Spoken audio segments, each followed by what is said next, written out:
Okay, I'm back to share with you how I'm doing. Day 4, only day 4 of my carnivore diet to rid Sibo experiment. And so far, so good. One change today, I'm feeling definitely more tired, and that could be from the lack of carbohydrates.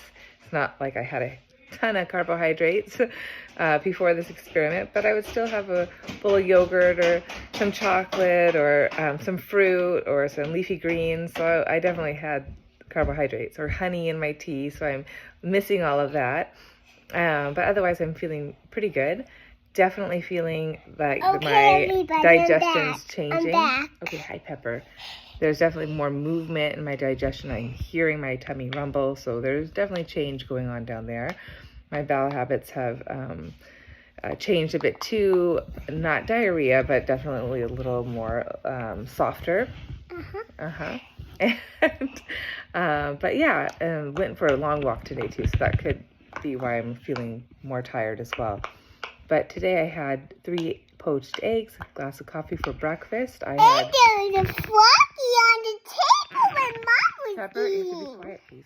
Let me finish. And then I had 2 glasses of bone broth with ahi jerky for lunch. I had a burger and 2 fried eggs for dinner. And feel pretty good, feel sustained. However, I would love that chocolate. Something I'd like to share with you today, though, with my Sibo journey story, is a couple things I would do to make me feel better when I was feeling really horrible. And just to make clear, I haven't felt horrible for several years. I've actually learned to live with Sibo for many of these years. But there were, in the very beginning of my story back in 2012, right after that, where I was miserable maybe for a couple years, and I just was so bloated and feeling so miserable in my body, and it affected my bladder too, because when things aren't moving and you're frozen inside, all your organs are frozen inside. It was hard for me to go pee sometimes. It'd keep me up at night.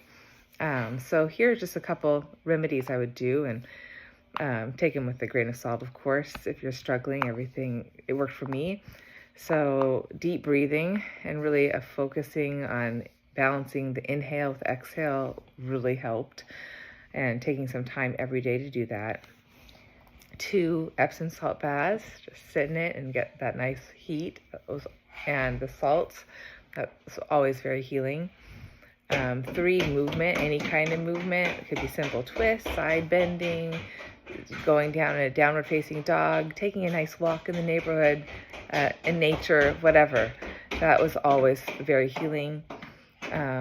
Belly massage, making sure you're lying down so your belly's relaxed, and always started around the location of my ileocecal valve and move from that point between the ileocecal valves located between your navel and your right hip point.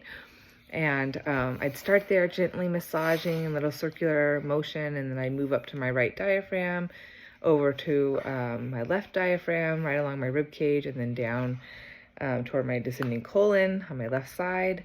And I could just do simple, easy circles from my right to my left. And that could also get things moving when things felt really stuck.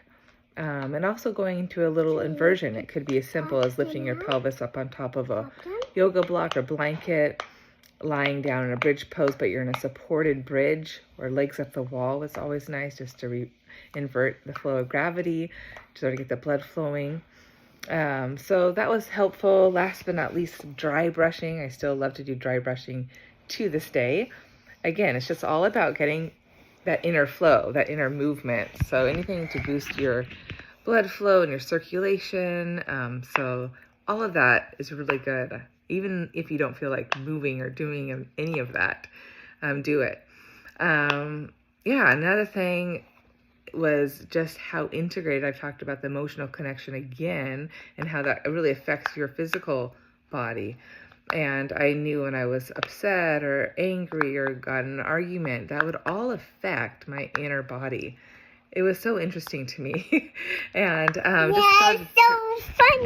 just starting to pay attention to the whole body. And that's I think the lesson for me today was just know that it's not just what you eat, it's also about how you feel, and you want to do things that you enjoy and that you love. And when you're not feeling joy and you're not feeling love and you're not taking care of yourself and fueling what makes you feel happy, that's going to affect you on the inside. And that surely affected me. So I had to really learn to love again and play and stuff like that. So anyways, hopefully that's helpful, and I'll see you tomorrow. Yeah, Bye-bye. goodbye.